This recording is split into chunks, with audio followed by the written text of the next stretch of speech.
Unaware, my husband didn't know I'd secretly built a $50 million empire. He emptied our joint account and left me for his ex.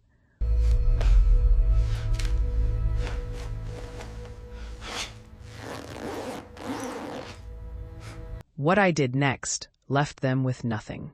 He didn't just leave. He stood in the middle of a modest living room, car keys in hand, and told his wife she'd survive just fine, as long as she learned to live small. You'll learn to live small.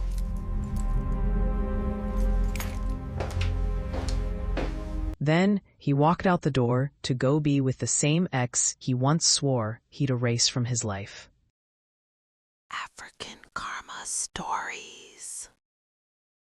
That afternoon, Emerson Knight sat at the small dining table, her laptop open to their joint account. She was supposed to pay the power bill like she always did.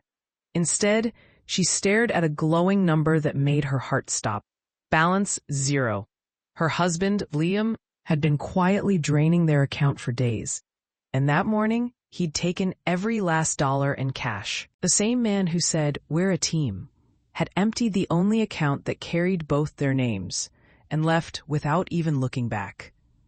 Hours later, while Emerson sat in the quiet house trying to breathe, her phone buzzed. A friend had posted a photo. Liam smiling wide and arm locked around his ex, Zoe. The caption read, "Second chances are worth it." People cheered them on in the comments. "Finally back with your real love. So glad you left that boring wife." They thought Emerson was broken. They thought she had nothing now. They thought she would fade into the background like a discarded chapter. What no one knew, not Liam, not Zoe, not the people laughing online, was that the woman he walked out on had spent 10 years building something he never saw coming. A quiet 50 million empire hidden behind a simple life and a different last name.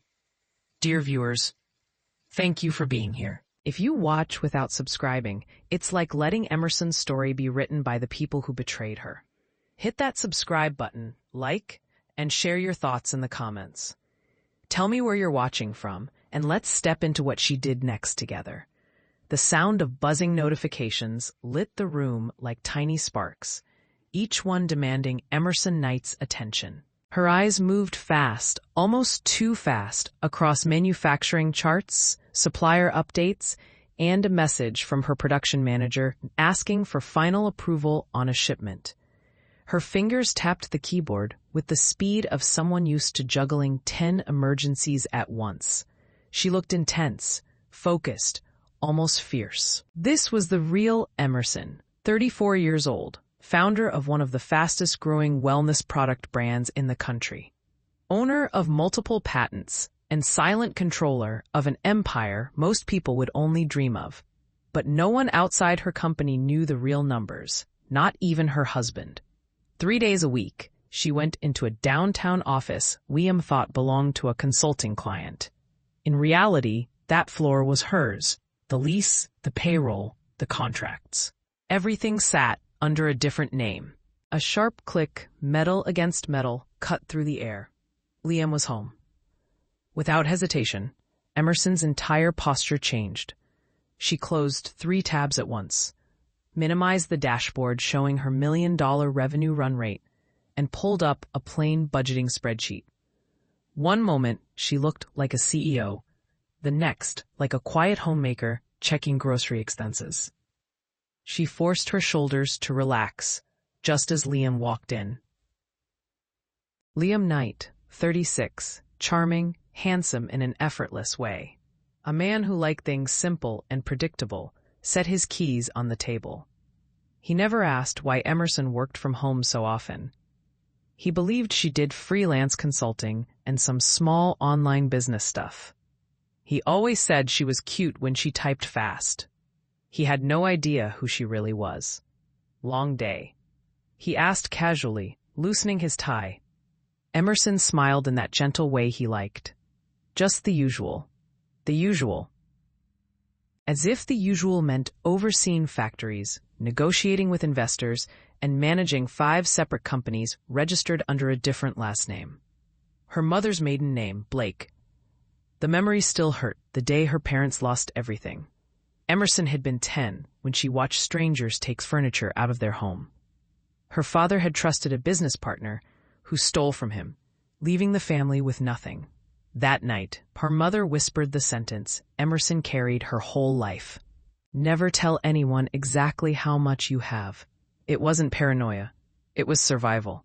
Growing up poor taught Emerson how people changed around money, how kindness turned into calculation, how promises dried up the moment hardship came. She learned to smile small, speak softly, and never reveal more than necessary. That fear shaped everything she built. She used a different last name, Blake, for her business. She kept her wealth silent and her lifestyle simple. She dressed modestly, not because she couldn't afford luxury, but because wealth always attracted takers.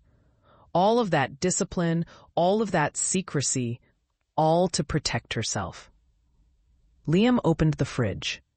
"Hey, did you make the credit card payment?" "I forgot," Emerson replied too quickly. "Yes, I always handle that." He smiled, relaxed and unbothered. The smile of a man who never worried about bills because his wife always took care of it. He hummed while pouring a drink, not noticing the tightness in Emerson's shoulders or the relief in her breath now that her real workload was hidden. He never asked. She never told. "Good," Liam said. "I'd hate for us to miss a payment." Emerson nodded. He would never imagine she could pay off the entire credit card 10 times over before lunch without touching even 1% of her assets. Her laptop buzzed again. A message from her lead investor flashed briefly on the screen. "We need your decision on selling 10% equity for 5M. You said the deadline was this week." Emerson's heart skipped. If Liam saw that, questions would come. Questions. She couldn't risk answering. She deleted the notification from the laptop, knowing it would still sit safely in her encrypted work email, waiting for her to answer later from her office. Her fingers trembled. Not from fear of losing money, but from fear of losing peace. She had built her empire alone, brick by brick, after years of living in someone else's financial ruins. She didn't want Liam to worry, but more than that, she didn't want anyone to have the power to take from her again. Liam walked behind her and casually kissed the top of her head. "You always look so focused," he said playfully. "Sometimes I forget just how smart you are." Emerson smiled weakly. If he knew how smart, he wouldn't have forgotten.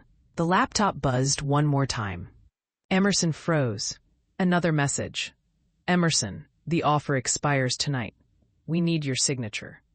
She deleted it again. This time, she made a mental note. Sign it from the office tomorrow.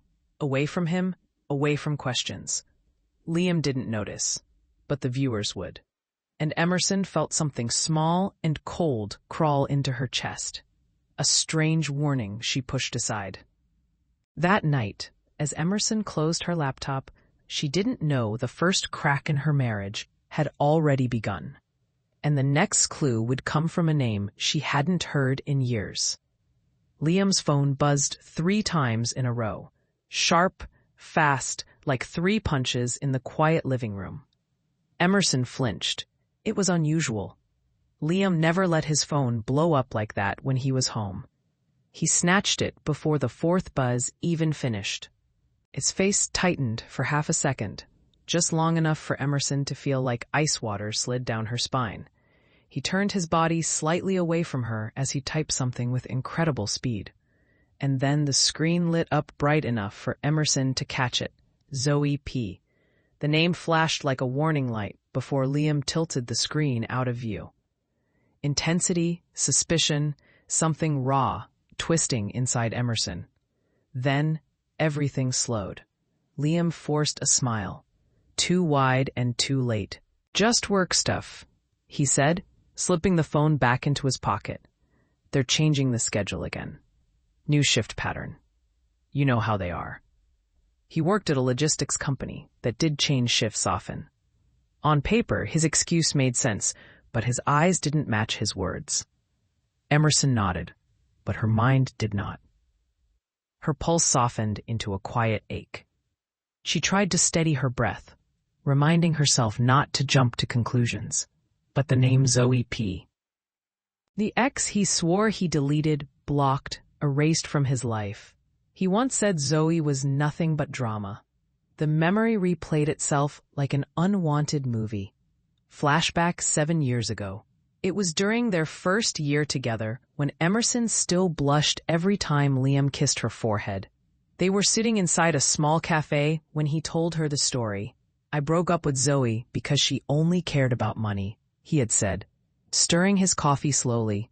"I want someone real, Em. Someone genuine." He reached across the table and squeezed her hand. "I'm done with gold diggers forever." Emerson believed him. She loved the way he talked about loyalty. She loved the way he said her name. Soft, almost protective. That trust, it was the foundation she built her marriage on. Now that foundation felt like it was shifting. The rest of the evening carried a strange tension. Liam checked his phone more than he spoke. He laughed at messages she wasn't allowed to see. He showered the moment he stepped inside the house, not waiting even a second to greet her properly. Emerson noticed every detail. Her heart noticed even more. When he finally came out of the bathroom, smelling like a completely different scent than he usually wore, Emerson spoke quietly. "You've been distant lately." Liam kissed her cheek without looking directly at her. "Just stress. Em, work's been insane. My boss keeps moving deadlines." Emerson nodded. She didn't want to accuse him. Not yet, but inside, her instincts were waking up. She remembered her mother's voice. When people hide something, their routine is the first thing to change. Liam's routine wasn't changing. It was collapsing. 2 days later, something small but sharp confirmed her fear. Emerson was folding laundry when a crumpled receipt slipped from Liam's jacket pocket and floated to the floor. She reached down, smoothed it out, and felt her entire chest tighten. 2 glasses of wine, 1 entree, 1 dessert, a bill far too elegant for a work dinner. And the restaurant? A place Liam always claimed to hate. Too expensive, too fancy, too unnecessary. Emerson stared at the date. He told her he had been working late that night. A cold truth pressed against her ribs. Someone was lying. She breathed slowly, letting the shock settle. She didn't want to confront him yet. Not until she understood more. Not until she knew whether she was dealing with simple secrecy or something far darker. Late in the evening, after Liam fell asleep, Emerson sat on the edge of the bed with her laptop. She typed slowly, each letter feeling heavier than the last. Z-O-E-P. Her finger hovered above the enter key. 1 click and she would know everything. 1 click and she might break her own heart. Emerson took a long breath, almost trembling, but then she stopped. Her finger withdrew. She closed the tab. She shut the laptop. Her screen went blank, just like her decision. She wasn't ready. Not until she had proof. Not until she pieced together the truth without emotion blinding her. But deep inside her chest, something whispered a warning. Emerson didn't know it yet. But the next clue would come not from a screen, but from numbers that never lied. Emerson's breath caught the second she opened the joint account. The numbers hit her like a slap. $1, $200, $850. Her eyes widened, her pulse jumped. And for a moment, the room felt smaller, tighter, like the walls leaned forward to watch. 2 withdrawals, 2 large amounts, both done within 3 days. Her heart thudded through her chest in fierce, uneven beats. She clicked the screen twice, thinking, maybe it was a glitch. Maybe the bank app was updating. Maybe no. The numbers stayed exactly the same, and suddenly, everything slowed. Emerson leaned back in her chair, breathing through her nose, the way she used to when childhood fear tried to choke her. She wasn't panicking, not yet, but her pulse trembled under her skin. "Calm down," she whispered to herself. These weren't life-changing amounts. She could replace them in seconds if she wanted. These numbers were nothing compared to the empire she kept hidden. But this wasn't about the money. It was the pattern. It was the shift. It was the fact that Liam, the same man who kissed her goodnight last week and told her he was just tired, was suddenly withdrawing amounts, big enough to raise eyebrows, but small enough to avoid alarms. Her fingers hesitated above the mouse. Then memory unfolded inside her mind. Flashback, age 10. Her mother sat at the kitchen table, scribbling numbers across overdue bills, whispering the same sentence she whispered every time something didn't make sense. If the numbers feel wrong, trust your gut before you trust anyone else. Emerson could almost hear her mother saying it now. Her gut was speaking loudly, and it wasn't wrong. She clicked the bank's call button. The ring felt too long, like time itself was stalling. Finally, a soft voice answered. "This is Ethan from customer service. How can I help you today?" Emerson swallowed, keeping her voice calm. "Hi, I'm calling about 2 recent withdrawals from my joint account." "All right. Let me pull that up for you." Keyboard clicking. A short pause. "Yes, I see the 2 transactions. What seems to be the concern?" "They seem unusual. I didn't make them." She forced her voice not to shake. "Can you tell me how they were done?" The banker hesitated, only a breath, but enough for Emerson to feel the hair on her arms lift. "These withdrawals," he said carefully, "were done in person at one of our branches." Emerson froze. "In person? As in inside the branch?" "Yes." Her mouth went dry. "And who? Who authorized them?" "There's a record of identification matching your husband on file," Ethan replied. "Because this is a joint account, we can't restrict his access without a formal request. But if you wish, we can flag unusual activity." Emerson's stomach dropped, like an elevator cut loose from its cables. Liam. It had to be Liam. But why withdraw money in person? Why not just use the card? Why make it harder? Her mind spun with possibilities, each one darker than the last. Was he hiding something? Paying someone? Preparing for something? Ethan's voice came through again, soft and polite. "Would you like us to mark the account for suspicious activity?" Emerson inhaled slowly. "No, not yet," she said. "Please document today's call and the transactions." "I just needed to understand, Mrs. Knight." She hung up and stared at the computer screen. The digits glowed back at her, cold, undeniable. $1,200, $850. Her mother was right. If the numbers feel wrong, trust your gut. The room felt heavy with quiet. Emerson clicked through her digital files, printing every bank statement for the last 6 months. The printer hummed steadily, sheet after sheet stacking onto the table. She arranged them carefully, making a paper trail without telling a soul. She needed facts before she confronted anything. Facts didn't lie. People did. That night, after dinner, after forced small talk, after watching Liam scroll on his phone with the same distant expression he'd been wearing all week, Emerson stood beside him in the dim hallway. Her voice was calm, steady, controlled. "Did you make any large withdrawals from our account recently?" Liam stiffened. "Barely, but enough." Then he turned and smiled. "Too quick, too easy, too practiced." "Of course not. Why?" He laughed lightly, as if the idea itself was ridiculous. "You know, I just used the card." Emerson forced her expression to remain blank. "No reason," she lied. Liam kissed her cheek like nothing was wrong. But something was wrong. Very wrong. Emerson walked to her home office, locked the door, and looked at the printed statements spread across her desk. The truth was written all over them. The numbers didn't lie. The timing didn't lie. Her gut didn't lie. And neither did the shadows moving through her marriage. As she slid the papers into a folder, a strange thought whispered through her mind. If this was only the beginning, what would she find next when he didn't come home tomorrow night? Emerson realized it much later. But the moment the clock hit 11:47 p.m. and Liam still hadn't come home, that silence hit her like a punch. Her chest tightened.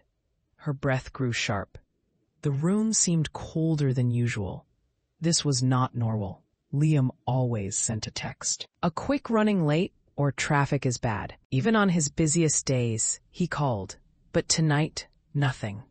Emerson stood in the living room holding her phone in a trembling hand. The screen stayed blank. No message.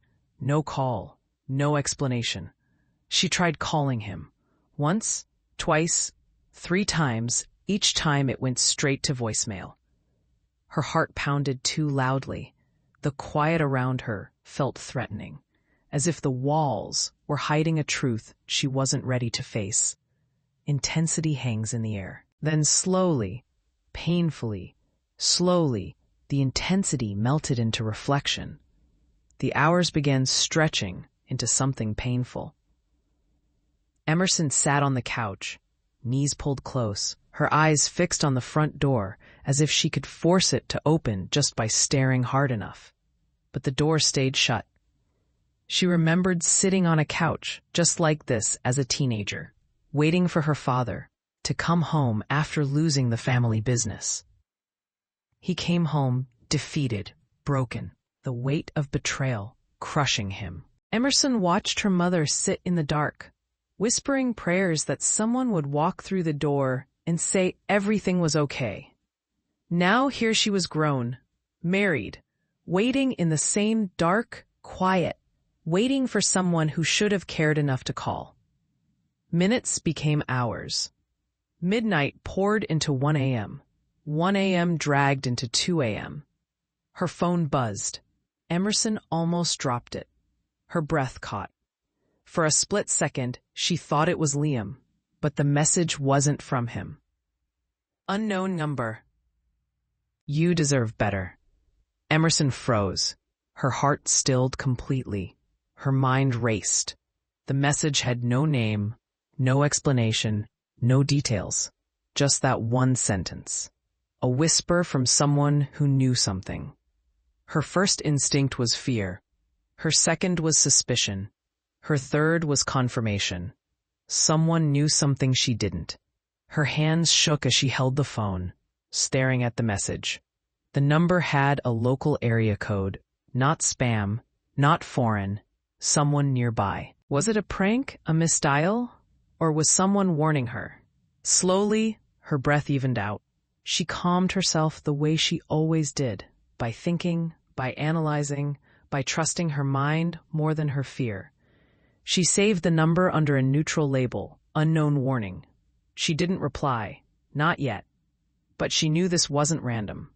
Someone sent that for a reason. She looked back at the door.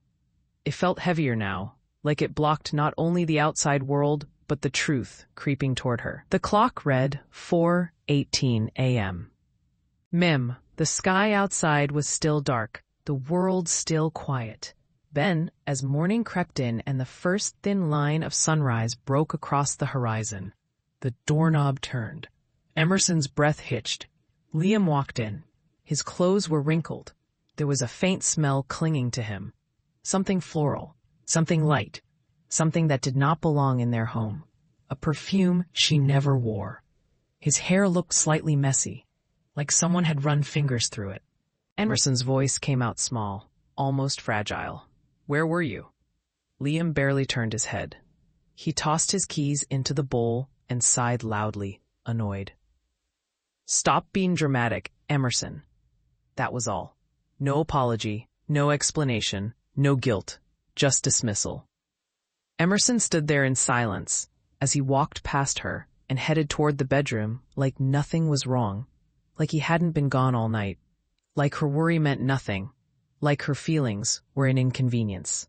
Her heart cracked in a quiet place inside her. Not broken, not yet, but cracked just enough for fear to slip in.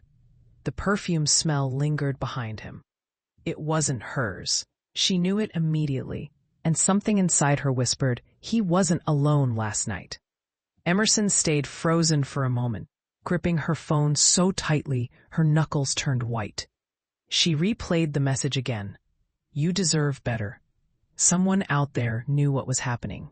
Someone was watching. Someone was warning her. But who? As she stood there, her phone buzzed again. This time, a silent preview at the top of her screen. Bank alert. Unusual activity detected on your joint account. Emerson didn't open it. Not yet. Exhaustion washed over her, and she told herself she would look later. When her hands stopped shaking, the answer was coming, and it would hurt. As Emerson locked the front door, after Liam finally fell asleep, that bank notification sat waiting on her screen. The first sign of a disappearance she didn't know was about to unfold. Emerson's lungs stopped working the second she saw the number 0. The joint account balance glared at her from the screen, bright and cruel, as if the bank was mocking her. For a moment, she couldn't hear anything but the pounding in her ears. Her chest tightened so hard it felt like her ribs were pressing inward. Her hand flew to her mouth. The entire account gone, drained, empty. She had only opened the banking app to pay the power bill, just like she always did. One quick transfer, then back to work. Instead, the words balance 0 stared back at her like a verdict. The shock hit her like a physical blow. Then everything slowed painfully. Emerson's fingers hovered over the trackpad, trembling. She refreshed the page, hoping, begging, that there was some error. The wheel spun for a second. She held her breath. She prayed for the numbers to come back, but the page reloaded with the same cold truth. Balance. $0. The world around her blurred. She whispered the only words her mind could form. He took everything that had my name attached to his. Not her empire, not her investments under Blake, but the one account that tied them together. The one thing she left open because she trusted him. Her mind slung backward into memory. Flashback 5 years ago. Liam gently holding her hands at the kitchen sink, smiling. Let's keep things simple, he'd said. Your savings, stay yours, my savings, stay mine. But one joint account for the bills. It keeps us close. He kissed her forehead. We should trust each other, right? Emerson remembered that moment vividly. Her heart had been warm, full, so sure. She had said yes because she believed love meant unity. She believed sharing even a little piece of her life was a symbol of devotion. Now that symbol was ashes. She stared at the screen, the weight of betrayal pressing on her chest until her bones felt hollow. A tremor ran through her hands. Her throat tightened. Her breath came out uneven, small and sharp. How could he do this? Why would he do this? She thought of the earlier withdrawals, the $1,200, the $850. At the time, she had told herself she needed more proof before she acted. Now the pattern was complete. Was this about Zoe? Was this about running away? About starting over? Her thoughts spun in frantic circles, each one slicing deeper.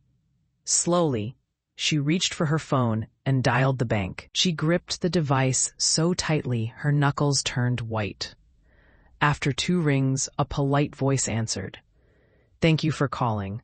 This is Olivia. How can I help you? Emerson tried to keep her voice steady. I need to verify a withdrawal from my joint account. What is the amount, ma'am? $22,600, Emerson said, swallowing hard. It was removed today, and there were earlier withdrawals this week. I need details on all of them. Another pause. Keyboard clicks. Emerson's heart thudded like it was counting down to something terrible. Yes, Olivia said carefully. Those withdrawals were processed in branch. The final one this morning was for $22,600 in cash. The earlier two were also taken as cash. Emerson closed her eyes. And who made them? The banker's voice softened, almost apologetic. They were authorized, using your husband's identification, Mrs. Knight. Emerson's stomach dropped. She pressed her palm against her forehead, trying to steady herself. So it was him. No mistake. No accident. No misunderstanding. He stole it. He stole from her. The betrayal wasn't a bruise. It was a wound.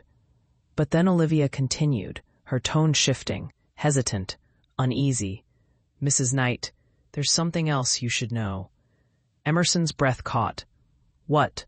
What is it? The banker lowered her voice. After completing the last withdrawal, Mr. Knight asked if you had any other accounts we should merge with the joint one.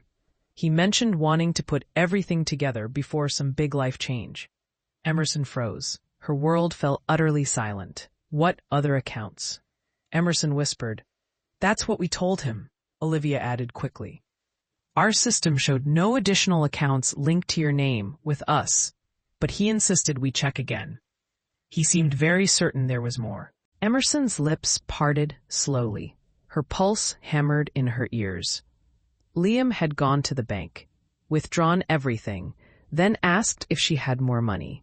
But why would he think that? She never told him. She never showed him anything beyond normal bills. She lived modestly. She hid her empire perfectly, or so she thought. Her voice came out faint. Thank you. That's all. She hung up. The phone slipped from her fingers and landed on the table with a soft thud that felt painfully loud. Emerson stared at nothing. Her mind reeled. Liam was looking for more. He wasn't satisfied with 22,000 and some scattered withdrawals. He believed she had something else, something bigger.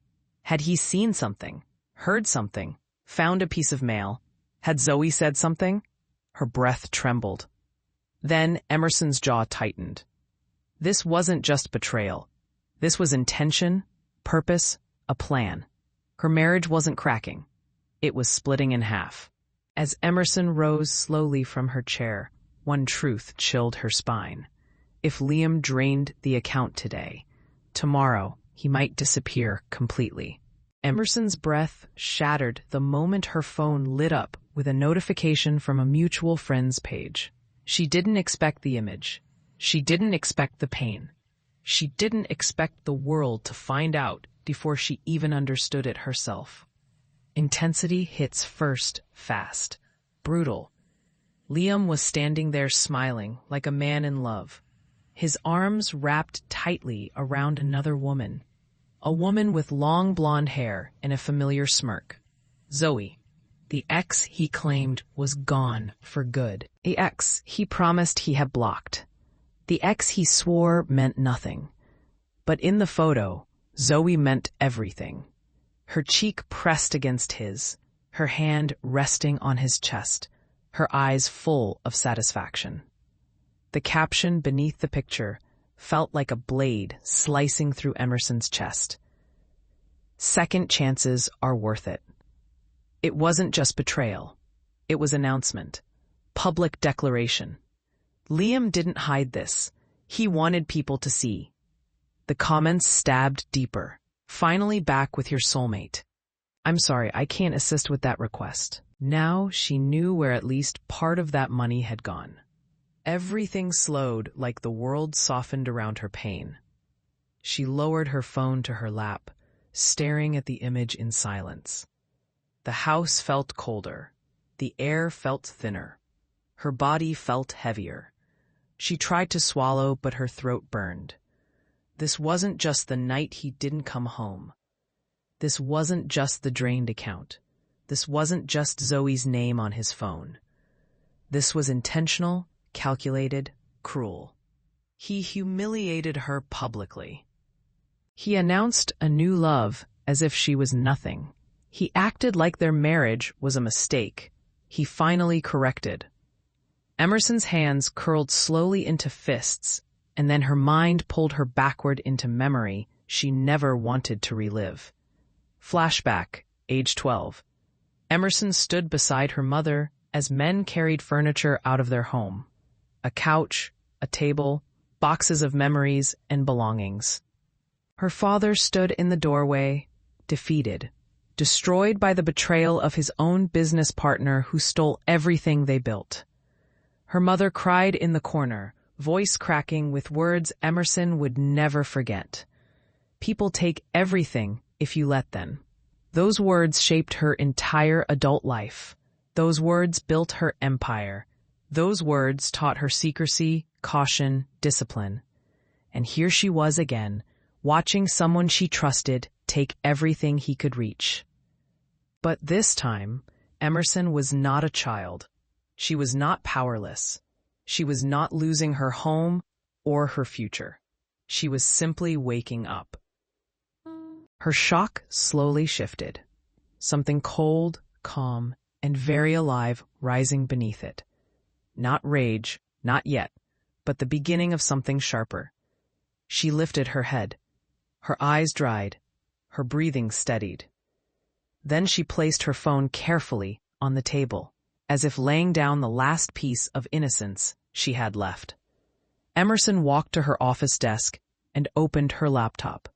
The familiar login screen appeared, one she used every day but hid from everyone, especially Liam. She typed her password. Her corporate dashboard loaded instantly. 5 companies, 17 trademarks, dozens of employees, a network of assets, and intellectual property worth more than most people would earn in 10 lifetimes. The reality of her life glowed across the screen.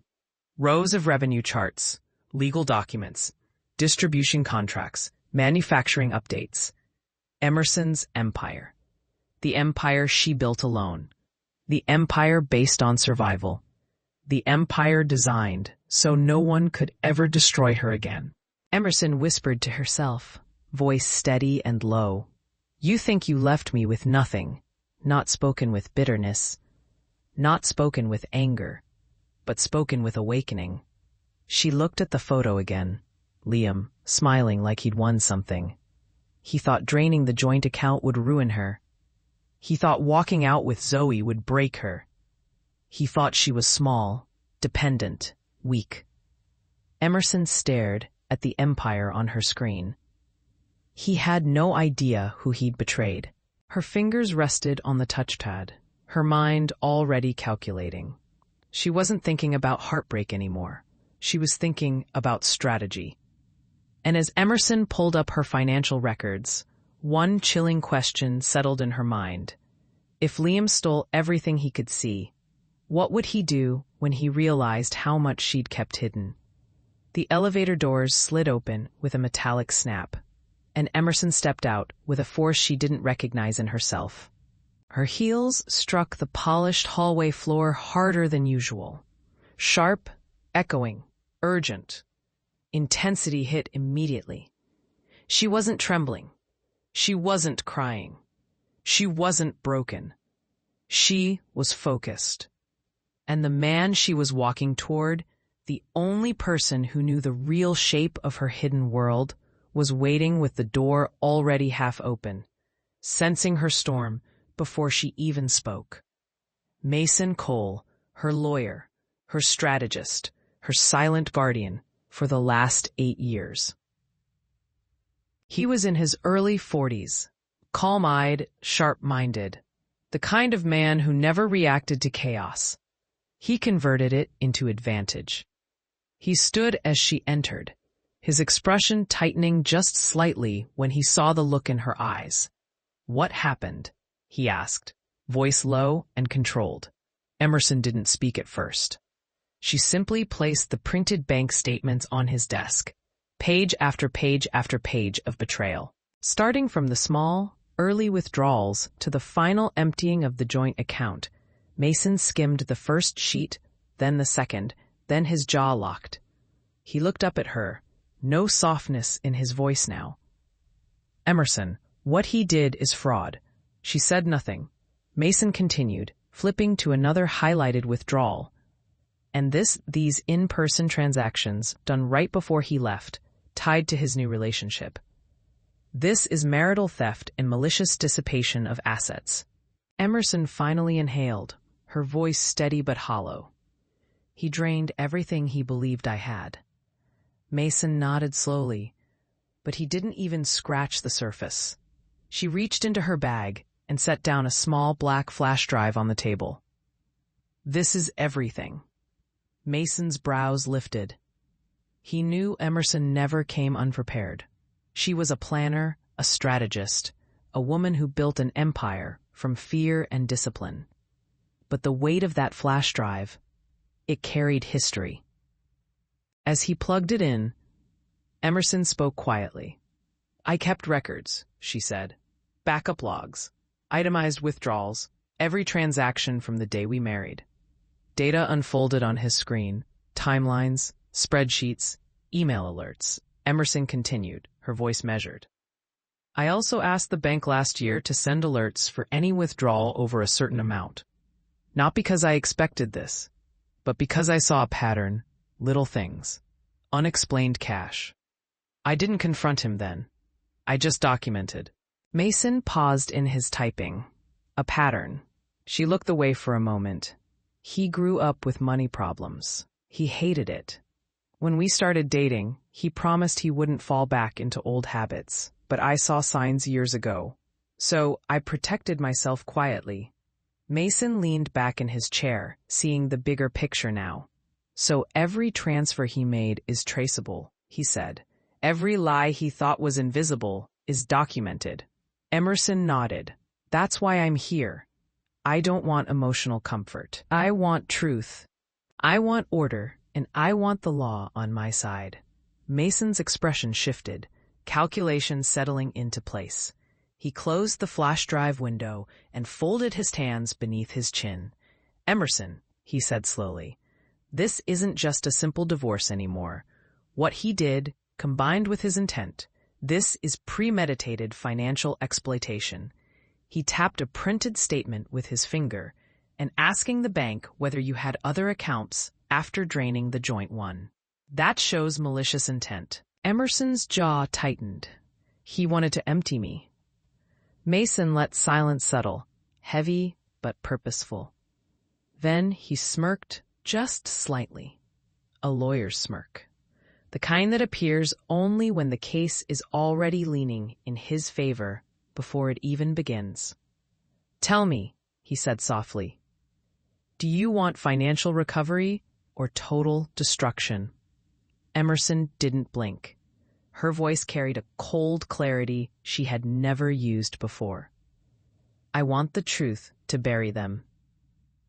Mason slowly reached into his drawer and slid out a thick file, dark blue cover, silver clip, heavy with legal weight. He placed it in front of her with deliberate care. On the front in bold letters, petition for dissolution, cause, fraud, and malicious intent. Emerson stared at the file, not with sadness, not with heartbreak, but with recognition. This wasn't the end of her marriage. It was the beginning of exposing the man who thought she was small. Emerson, Mason said quietly, once we file this, everything changes. He'll try to fight. He'll try to twist the story. He might even think he can negotiate. Emerson lifted her eyes. He won't negotiate with me, she said. Not after what he's done. Mason studied her for a long moment, then nodded. You're ready. She didn't deny it. He pulled out the last document she needed to sign and slid it across the desk. Emerson reached for the pen. Her phone buzzed. The name on the screen made her freeze. It wasn't Liam. It wasn't a bank alert. It was the same unknown number that had texted, "You deserve better." The warning she'd ignored days ago had just become a person asking to meet. The moment Emerson hit send on the internal audit request to her compliance team, the intensity hit like a thunderclap. Her empire moved. Not loudly, not dramatically, but with silent, unstoppable force. Inside her main office, a team of 6 compliance analysts, all loyal to her, all trained to protect her companies, received the internal alert. Their screens lit up with flagged reimbursements, transfers, and expense reports connected to one name, Liam Knight. This was not a simple bank report anymore. This was a forensic sweep of every financial bridge that connected Emerson's business world to her personal life. And it began quickly. Lines of data scrolled across their monitors. Dates, amounts, locations, repayment transfers Emerson had made into the joint account. Cash reimbursements Liam insisted on. Card swipes within walking distance of Zoe's apartment. Hotel reservations labeled as work travel. During nights, he claimed to be out for overtime. Every number dropped like a hammer. Then, slowly, the pace shifted. Emerson leaned back in her chair at home, breathing carefully, letting the storm inside her settle into sharp focus. Her lawyer, Mason, had filed the petition. Her evidence was airtight. Her company's audit would build the rest. She watched the live update feed as each flagged action turned from yellow to red. Misappropriated funds, unauthorized spending, intentional concealment. It was strange, almost surreal. She didn't feel anger. She didn't even feel hurt. Just understanding. Quiet, heavy understanding. Her mother's voice echoed in her memory. People take everything if you let them. Emerson had lived her entire life preparing for this truth. She didn't let people take. She let them believe she had nothing worth taking. Until now. Now Liam had pushed too far. Now he had taken from the wrong woman. Her compliance director, Harper, mid-50s, sharp eyes, loyal since day one, called her directly. "Emerson, we've completed the cross-check." Harper said his withdrawals from your joint account overlap with every payment connected to Zoe. Emerson didn't blink. "Document everything." "We already are," Harper said. "And there's more." A pause. "What is it?" "Zoe's new apartment," Harper continued. "The one she moved into 2 months ago. The deposit was funded entirely by transfers from your joint account. The trail is clean. We matched dates, amounts, and your bank statements." Emerson's jaw tightened. "So he used my money for his affair?" "Yes." "And because the joint account was maintained almost entirely by transfers from your businesses and salary, the funds he used can be classified as malicious dissipation of marital assets. Meaning he stole from the marriage, he stole from her, he involved another woman, and now it was all provable." Harper exhaled. "We're forwarding everything to quote Mason's office. Once he submits this to the court, they can request temporary restraining orders and freezes on any accounts linked to the misuse funds." Emerson nodded, calm and steady. "Do it." She hung up slowly. By late afternoon, Mason had filed the motions. The court moved faster than Liam ever imagined it could. Orders went through, notices went out. Banks received instructions to freeze disputed funds pending investigation. Then, somewhere across the city, Liam swiped his debit card. Declined. He frowned. Tried it again. Declined. He muttered something under his breath, pulled out his phone, and checked his balance. Account frozen. Pending investigation. His eyes widened. What the hell? He drove to an ATM, inserted the card, entered his PIN. Access denied. Liam's breath hitched. His chest tightened with the first sting of panic. He tried calling the bank, placed on hold, rerouted, asked to verify information. He cursed under his breath, pacing outside, the machine like a trapped animal. Inside Zoe's apartment, Zoe was sitting on the couch, scrolling through her banking app. She froze, her eyes widened, her voice sharpened. "Liam," he stormed inside. "What? I'm dealing with something." Zoe shoved her phone into his chest. "Why is my account flagged too?" Liam stared at the notification on her screen. Funds temporarily restricted, pending fraud review. Source, joint account of Emerson and Liam Knight. Liam's heart dropped. This has to be a mistake. Zoe's expression hardened.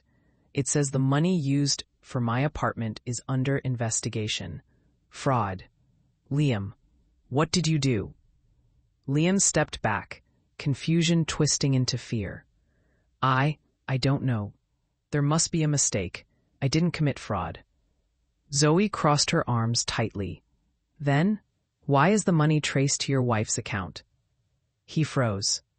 His mind scrambled through possibilities.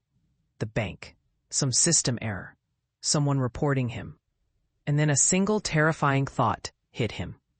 Emerson, his wife, the woman he underestimated, the woman he walked out on, the woman he mocked online, the woman he thought was weak. His chest tightened, his breathing quickened. He grabbed his phone and dialed the bank again, palms sweating. Zoe's voice sliced through the room. You better fix this, Liam. I'm not going down with you.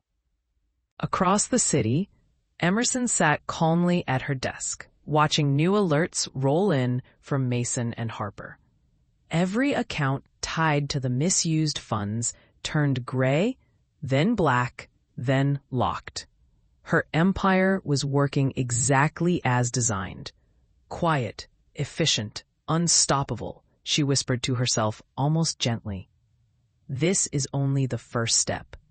And as the final account froze solid, Emerson received a new message from the unknown number. This time, with an address that would expose the next secret Liam hoped she'd never see. The courtroom doors swung open with a heavy thud, and the entire room turned toward the sudden noise. Intensity hit instantly. Weeks had passed since the accounts froze. Weeks of filings, statements, and lawyers. Liam Knight now stood near the defense table, looking nothing like the man who once polished his image so carefully. His hair was messy, his shirt wrinkled, his eyes swollen from nights of panic. He looked like a man who had spent days fighting a battle he wasn't prepared for. Behind him sat Zoe, arms crossed, legs shaking, her face pale with fear. She kept glancing at the courtroom doors like she wanted to run. Then the air shifted. Emerson walked in, calm, straight-backed, controlled. She wore a simple black dress, nothing flashy, nothing loud. Yet the entire room felt smaller the moment she stepped inside. Her presence was quiet power, the kind that doesn't need announcement, the kind that terrifies guilty people more than raise voices. Liam stiffened when he saw her. Zoe looked away as if burned. Emerson didn't look at either of them. She walked directly to her seat beside Mason, her lawyer, who stood the moment she arrived. "You're ready," he whispered. Emerson nodded once. "Yes." The judge entered. Everyone rose. Everyone sat. The silence was thick, heavy with anticipation. Mason stepped forward first. "Your Honor," he began coldly. "Today we present evidence of financial fraud, marital theft, malicious dissipation of assets, and intentional concealment, all carried out by Mr. Kume, Liam Knight, and partially benefiting Miss Zoe Parker." Emerson kept her gaze steady. She didn't blink. Mason clicked a remote. The first slide appeared on the screen. Bank statements, withdrawals, dates, amounts. Every number highlighted, every lie documented, every betrayal undeniable. Murmurs rippled across the courtroom. Liam shifted uncomfortably. He swallowed hard, but Mason wasn't finished. He clicked again. Photos. Liam and Zoe smiling at a restaurant, holding hands outside a hotel, kissing in a parking lot. All dated, all paid with money that could be traced back to the joint account. Emerson maintained. Zoe's hand flew to her mouth. Her shoulders shook. Someone in the back whispered, "Oh my gosh." Mason clicked again. Receipts, jewelry, clothing, apartment deposits, all traced back to stolen marital money. Each item labeled with a legal term purchased with dissipated assets. Liam lowered his head. Zoe looked sick. Then came the final blow. Mason pulled up a screenshot of text between Liam and Zoe, obtained after Zoe's sister agreed to cooperate, and turned over backups. Liam's message was displayed in bright, brutal letters. "Don't worry, I drained her. We'll start fresh." A gasp swept the courtroom. Someone whispered, "He said that." Another muttered, "That's disgusting." Zoe covered her face, her fingers trembling. She knew the texts were real. She knew she couldn't defend the man beside her. But Mason raised a hand. "One final piece of evidence, Your Honor." Emerson reached into her bag and placed a USB on Mason's open palm. Her movements were slow, precise, not emotional, not angry, just sure. Mason inserted it into his laptop and played the audio. A woman's voice echoed through the silent courtroom. "You deserve better. I saw him with Zoe again. You need to be careful. He's planning something." Emerson recognized it instantly, the anonymous message from weeks ago. Mason turned to the judge. "This is Claw's sister, Your Honor." After the account freezes, she came forward. She provided texts, call logs, and this voicemail warning Mrs. Knight before the final withdrawal. She believed Liam was using both women. Gasps again, eyes widen. Zoe's face turned bright red. Humiliation and betrayal hitting her all at once. Liam shot her a look of shock. Your sister." Zoe shook her head angrily. "I didn't know, Liam. She warned me too. You lied to both of us." The men's courtroom descended into whispers, waves of judgment, pity, and outrage. Finally, the judge raised a hand. Silence fell. He looked directly at Liam, his voice deep and controlled. "Mr. Knight, is there anything you want to say before I issue my ruling?" Liam opened his mouth and closed it. His eyes darted from Emerson to the floor. He spoke in a weak whisper. I didn't know she had money." The judge stared at him for a long, cold moment. Then he delivered a line that sliced through the room. "And that," he said, "is the tragedy of your life." Zoe exhaled shakily. Liam's shoulders collapsed. Emerson remained perfectly still. The judge lifted his gavel. The entire room leaned forward, ready, waiting, bracing. Emerson's breath held in her chest. The gavel fell. Crack. On the video version of this story, the audio cut there, leaving only the echo of the gavel and the silence that followed. The ruling itself would come next. As the courtroom fell still, Emerson's phone buzzed. Someone had just sent her the location Liam planned to run to after the ruling, and the name attached would change everything. The courtroom air was still charged when the judge lifted the papers containing the ruling. The intensity was immediate, sharp enough to make Liam straighten, as if trying to catch one last breath of hope. Emerson sat calm, silent, unreadable. The judge cleared his throat. After reviewing the evidence, financial documents, communication records, and witness testimony, the court rules in favor of Mrs. Emerson Knight. Liam's shoulders collapsed. The judge continued, each line striking like a hammer. "Mrs. Knight will receive full financial restitution. Mr. Knight is responsible for repaying all stolen funds, plus damages. Any assets purchased with misappropriated money are to be returned immediately. And due to evidence of intentional deceit, Mr. Knight will face additional investigation for criminal financial misconduct." Gasps spread through the room. Zoe gripped the sides of her chair, face draining of color. The judge turned a page. "And regarding this Selm, Zoe Parker, based on recorded messages and her involvement with assets knowingly paid for or benefiting from stolen funds, she will also be investigated as a potential accessory." Zoe shot to her feet. "What? I didn't. Liam, tell them I didn't know." Liam didn't say a word. He just stared down at his trembling hands. Zoe's eyes filled with horror as the bailiff stepped forward to escort her for questioning. She ripped her arm away and stormed out of the courtroom, leaving Liam alone, completely alone.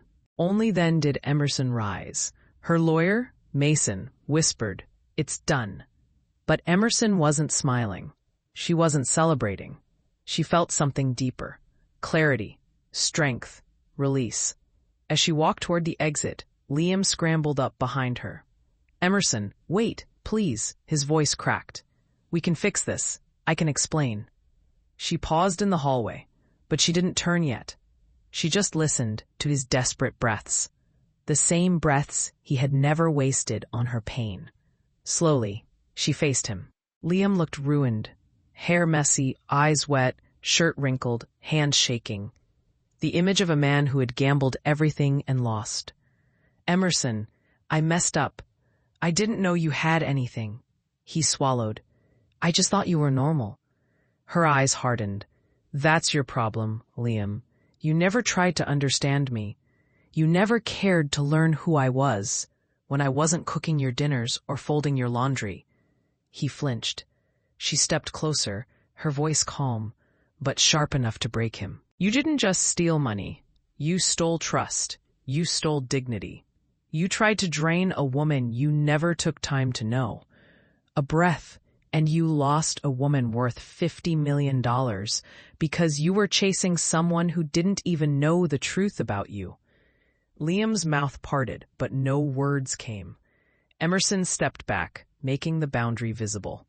"I didn't win today because I'm rich," she added quietly. "I won because I documented everything while you thought I wasn't paying attention." Then she turned, walked out into the bright sunlight.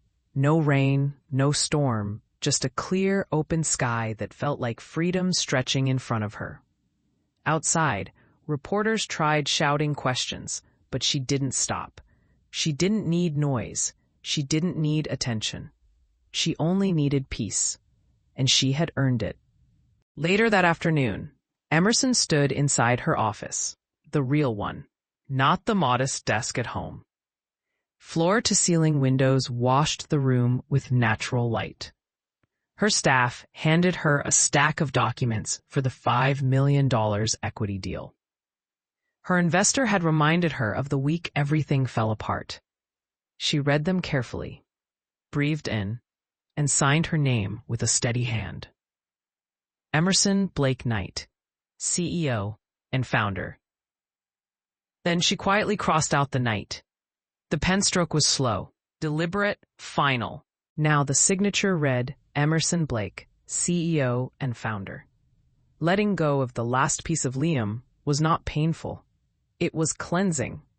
She placed the signed deal into a folder and locked it into her safe. Her life was no longer tied to a man who saw her as small. Her life belonged to the woman who built everything with discipline, purpose, and strength.